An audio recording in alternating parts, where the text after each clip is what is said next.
Relationships interest me very much, and I maybe have touched upon this before in a previous video, but maybe you're new to this. And also, again, just talking about one subject once doesn't mean that you can't talk about it. You may grow and see it from a different angle, Yeah. you know. But I've been on Instagram more than usual, and I see a lot of memes where people, men and women, let's say, justify their negative behavior. Like it'll be a post about a woman, like from a woman's perspective, saying that I know I'm crazy and I may be irrational or this or that, but you should love me anyway. And if you don't love me with all my bads, then you don't deserve me. This is a Marilyn Monroe quote. People say, if you don't love me at my worst, then you don't deserve to love me at my best. Yes, yeah. Now here's the thing, I understand that to a degree. Now, but the difference is not oh damn, that shit.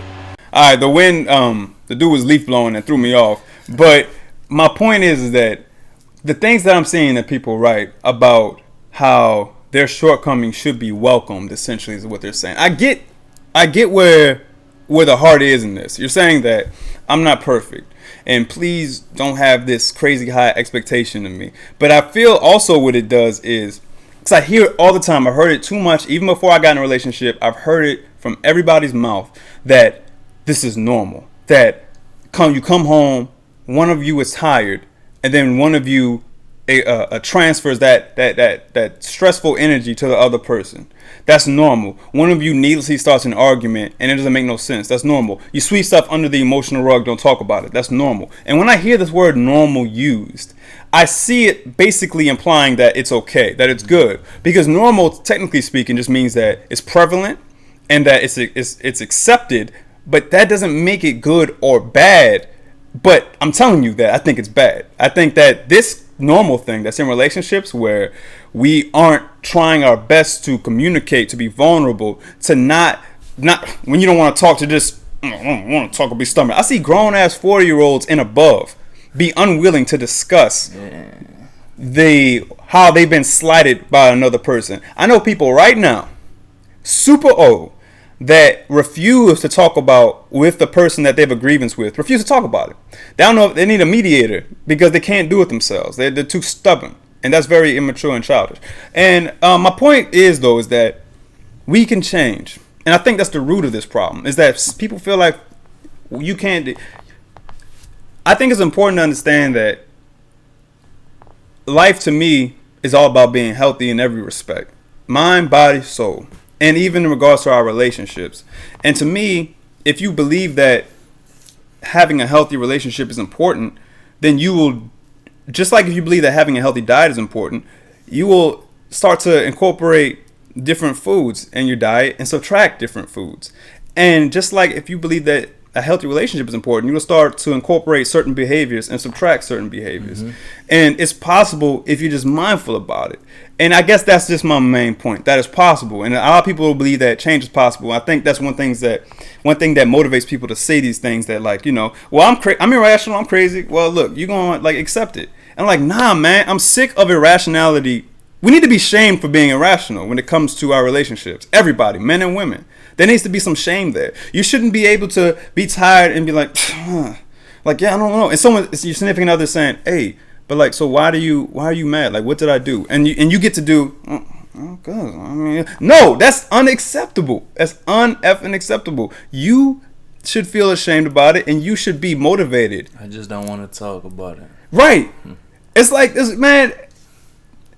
And it also has to do with us not seeing the power and being vulnerable. Because here's the thing. And I said this a long time ago when I first figured out how powerful vulnerability is, or how it makes you stronger. So there's this counterintuitive. It's counterintuitive to think vulnerability or emotional transparency or emotional nakedness. It's counterintuitive to think that it's powerful, because you feel like if you express certain things to people that mean something to you, if you show them what you really feel, that they can turn it around and use it against you. Because to be honest, many people do that. I will guarantee you that. You're giving them sort of ammo in regards to, like, so they can hurt you in the future. And I will say that we need to be better judges of character when it comes to who we're vulnerable with. But I will say also that if I tell Joseph some deep stuff, and somehow he turns around, flips it on me one day, throws it in my face, I don't know, just use it somehow to like mess me up. You, yeah, to bash me. Then, you know, I feel like actually it's a win, because when you're vulnerable, you're giving someone the blueprint to your soul. And I feel like if they take advantage of that, then they are expediting this friendship process or romantic process if you're a significant other, and they're letting you know right then and there that they are going to hurt you. And I feel like, at least because a lot of times you're vulnerable because you don't want the person to hurt you, but if they're going to hurt you if you're vulnerable, should you be with them? Yeah, is the question. Because if they're gonna pull that out at that vulnerable point in time, then this is not gonna just be, more than likely, it's not gonna be a one-time thing. It's gonna be an attack, a fight, a weapon of choice every time something happens that they may dislike. Exactly, and you don't want to be. Makes no sense. And a lot of people they try to do everything they can to try to be strategic in the relationship and try to walk on eggshells and walk the minefield because they fear loneliness and they want to do everything they can to not give that person an opportunity to hurt them because they're like, if they hurt me, it's gonna hurt too much, and then I probably won't want to be with them, and then we're gonna have to break up. And so a lot of people spend time doing their best not to give this person an opportunity to hurt them and to try to psych themselves out instead of just being themselves. Mm-hmm. If you walk, that's probably the most deadliest sin you can do. Going into a relationship, walking into a relationship, being what you think somebody wants you to be instead of just being naturally, unapologetically yourself. And first of all, I agree with that. And let me add something to this because I think, but you should you should apologize for yourself if you're an asshole. Yeah. And that's what people. And but the thing is, I'm not gonna even say you should apologize because if you're an asshole and it's broadcasting, then leave that asshole alone. You're if right. that's you, if this, I mean, I'm talking about you as the asshole though. If you're an asshole, see, this is the thing. People, we talk about I keep it real, right? A lot of times the people who's I keep it every real. Every time, keep it real. I'm 100. No, you don't. You're just a dick. A lot of times people when they say I just keep it real, I don't know. If you ugly, you ugly. Why did I tell that person that? What is the definition of ugly? Yeah, right. What is your and then you say, what if I say well I don't care. Okay, you do. You care too much, but you're just putting that energy into a box that you shouldn't put it in. A lot of times I feel like people use keeping it real as an excuse to be an asshole. Yeah. And so you're like some people I've seen who think they're being themselves unapologetically are being themselves equals a lot of times something bad or that you're a jerk or it's something very tactless and sarcastic and mean, and then they're like, but this is just me. And it's just me. Yeah. And so that's what I'm trying to speak to. The people who are basically disrespectful and mean, and then they justify it by saying that's just me. Just me. And I'm calling bullshit to you. Basically, that's what I'm saying. I'm saying that's me. That's what you right.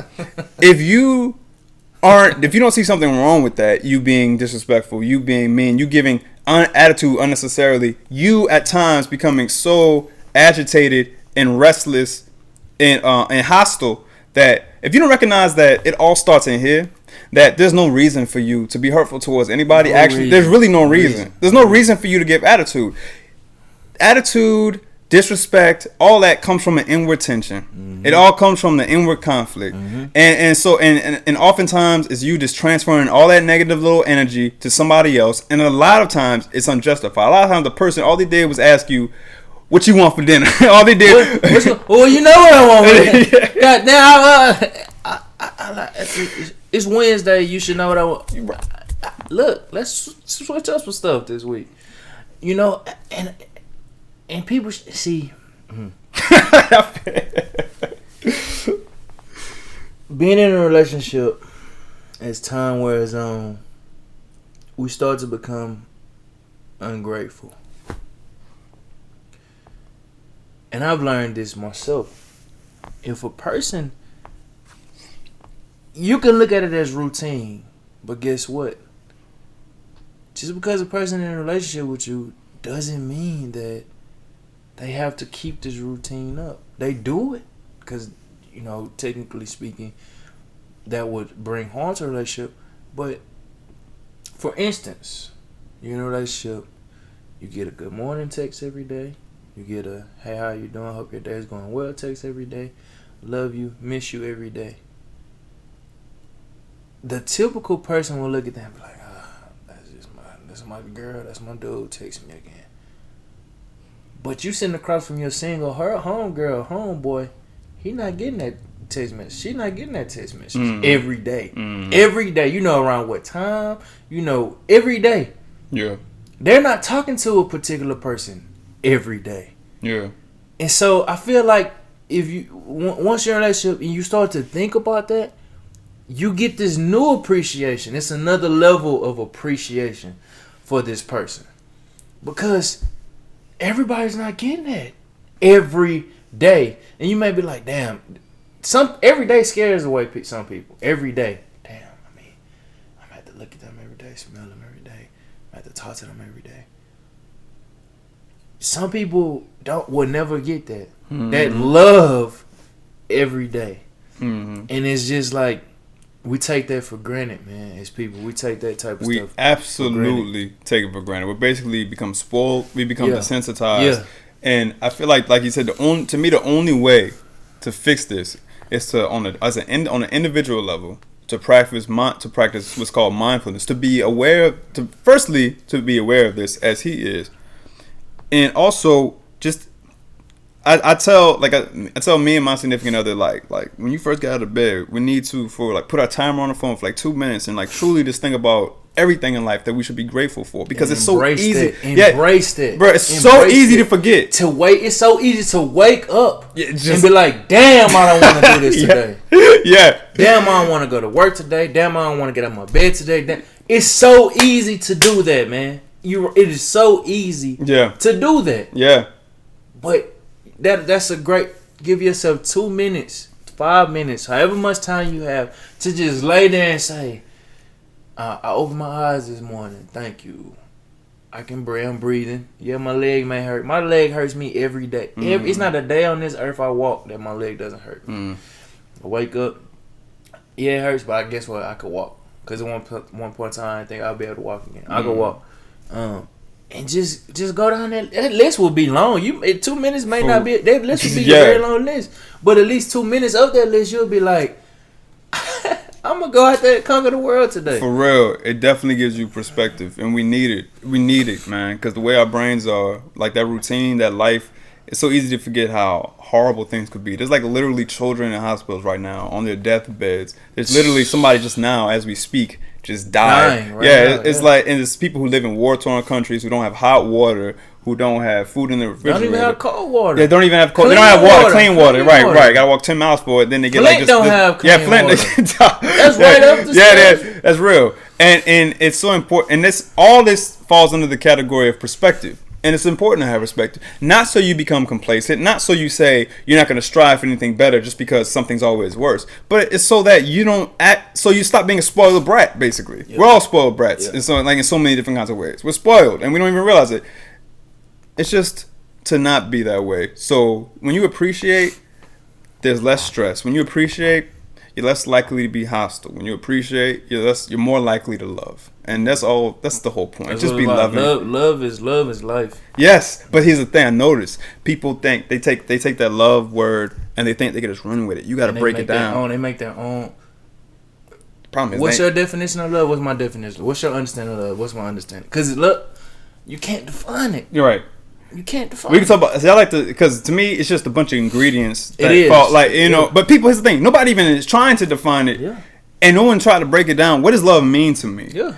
And I think that's one of the biggest problems with us is that we think we know what love is, but we haven't even really talked to ourselves and asked us, what do we think love is? Because if you really thought you was in tune with love, would you be allowing your hostility to overtake? Get the best of you.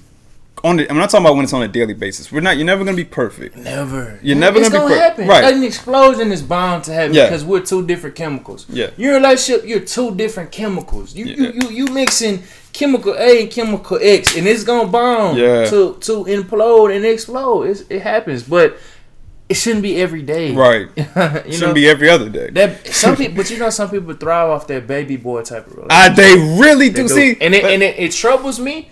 And I used to be judgmental about that, but I can't. Because some people thrive off that. But I wonder, man. I always question. I hear that. I know we can't get in their heads, but I do question the integrity of their happiness. I really do. Because I wonder, If some drama, I'm not against drama per se. Like I think the world would be a boring place where there's no drama. But I am against needless drama. I'm against the ones that come because you're making it happen because your subconscious needs it because you're bored.